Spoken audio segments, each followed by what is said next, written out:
నమస్తే అమ్మా. నమస్తే అండి. మీ పేరేంటి? సింహాచలం. మీరు ఎందుకు కూర్చున్నారు? నిల్చోండి.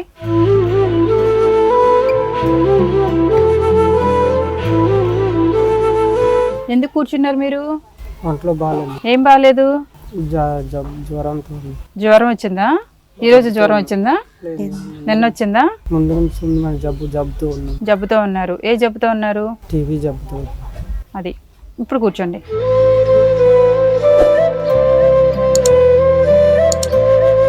మీ పేరేంటి? నా పేరు సంతోష్. సంతోష్ గారు. మీకు పిల్లలు ఉన్నారా? ఉన్నారు మేడం. ఎంతమంది? 2 మేడం. 2 ఎవరెవరమ్మా? పాప పెద్దదయ్యి, బాబు చిన్నోడు మేడం. పాప బాబు ఎంత వయసు? పాపకి 15 సంవత్సరాలు మేడం, బాబుకి 13 ఏళ్ళు. మీ ఆయనకి హెల్త్ బాగాలేక ఎన్ని రోజుల నుంచి ఇలా ఉన్నారు? 5 సంవత్సరాలు అవుతుంది. 5 ఏళ్ళ నుంచి. ఇదివరకు ఏం చేసేవారు? ఇది వరకు కూలి పనికి వెళ్ళేవారు. ఎంత తెచ్చేవారు రోజుకి? అప్పుడైతే 300 ఇచ్చారు మేడం మగవాళ్ళకి, ఇప్పుడైతే 400 ఇస్తున్నారు. అప్పుడు 300 కూలికి వెళ్ళేవాడు. ఓకే. 300కి మీ ఇంటికి తెచ్చి ఎంత ఇచ్చేవారు? మీ చేతికి 200 ఇచ్చారు మేడం. 100 రూపాయలు ఎక్కడికి వెళ్ళేవి? టానిక్ షాప్కి వెళ్ళేవా? ఏమండి, మందు తాగేవారా? తాగేవారు. 300 పని చేస్తే 100 రూపాయలు గవర్నమెంట్ ట్యాక్స్ కట్టేవారు. అది వైన్ షాపులకి వెళ్ళి ట్యాక్స్ కట్టేవారు, అంతేనా? సో ఆ ట్యాక్స్ కట్టడం వల్ల ఫలితం ఏంటి? ఈరోజు మీరు ఇలాగా పేషెంట్ అయిపోయారు. దాని ఫలితంగానే మీరు డబ్బులు ఇవ్వడం ఏంటి, తాగడం ఏంటి, ఒళ్ళు తెలియకుండా తాగడం ఏంటి, తర్వాత తాగిన తర్వాత తినరు సరిగ్గా.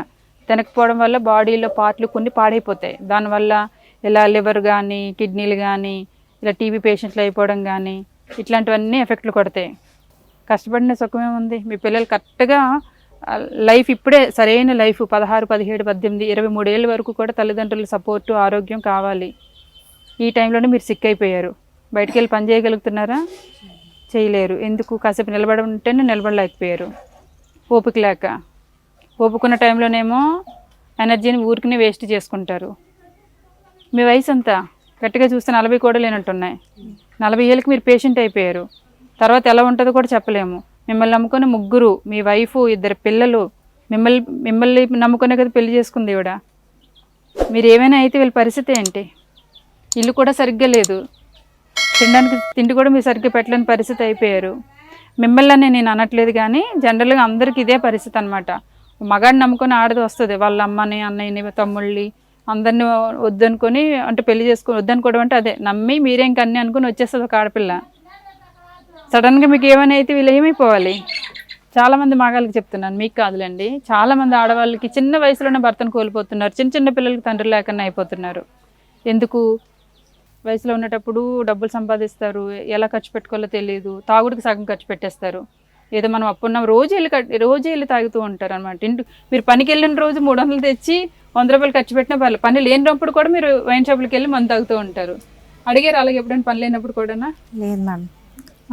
చాలా మంది అలా అడుగుతూ ఉంటారు. భార్యలు కొట్టి మరి, భార్య మెడలో తాళుబొట్లు లాగుకొని మరి వెళ్ళి మందులు తాగుతూ ఉంటారు. లేదు, ఇప్పుడు అలా అడగలేదు మేడం. మీ ఆయన మంచోడు కాబట్టి తెర పెట్టుకుంటున్నాను, కానీ నాకు తగ్గట్లేదు మేడం. నెలకి తీసుకెళ్తున్నాను హాస్పిటల్కి, కానీ తగ్గట్లేదు. పిల్లలకు కూడా మరి నేనే చూసుకోవాలి. మరి మీరే చూసుకోవాలి, ఇక తప్పదు. మీ పిల్లలే కదా. ఆయన బాగున్నంత వరకు పనిచేశారు, బాగాలేనప్పుడు ఇంకా పాపం మందులు సరిగ్గా వాడితే టీబీ రోగం పెద్ద రోగం ఏం కాదు. మీరు ఏదో భయపెట్టిపోతున్నట్టున్నారు. సరిగ్గా మందులు వాడి సరిగ్గా భోజనం చేస్తే మళ్ళీ 6 నెలల్లో మీరు మామూలు మనిషి అయిపోతారు. తెలుసా విషయం? ఆ టీవీ ఒకటే కాదు మేడం, మనకి అదే మనం మోషన్ వెళ్తాం కదా, అక్కడ ఇంత సగ్గోడ్లాగా అయిపోయింది మేడం. ఆటకి కూడా హాస్పిటల్ తిప్పాం, కేజీ అంతా తిప్పాం. అప్పుడైతే అసలే నడలేకపోయాడు మేడం, చాలా ఇబ్బంది పడిపోయాడు. అది సరే తగ్గుతుంది అనేలాగా ఇది ఎఫెక్ట్ అయిపోయింది అంటున్నా. సింహాచలం గారు, మిమ్మల్ని చూస్తే నిజంగానే జాలిగా ఉంది. మీరు చాలా మంచి వాళ్ళని బయట కూడా చెప్పారు మీ గురించి. నేను ఇప్పుడు ఏదో అన్నానని కాదు, కాకపోతే మిమ్మల్ని ఉదాహరణగా ఉంటూ చాలా మందికి చెప్తున్నాను అనమాట. సింహాచలం గారు, మీకు బియ్యం ఇస్తాను, తీసుకోండి, సరేనా?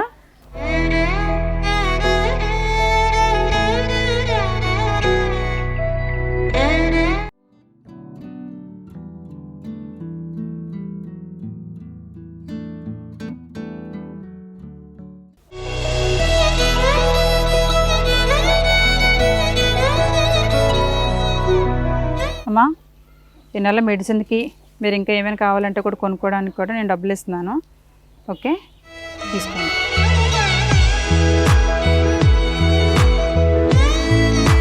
మందులు కుదిరితే ఏమైనా ఉంటే మందులు కొనకపోతే కనుక కొనుక్కోండి. కొనేసి కొంచెం జాగ్రత్తగా చూసుకోండి. మీరేం భయపడకండి, సరేనా? నేను వెళ్ళొస్తాను.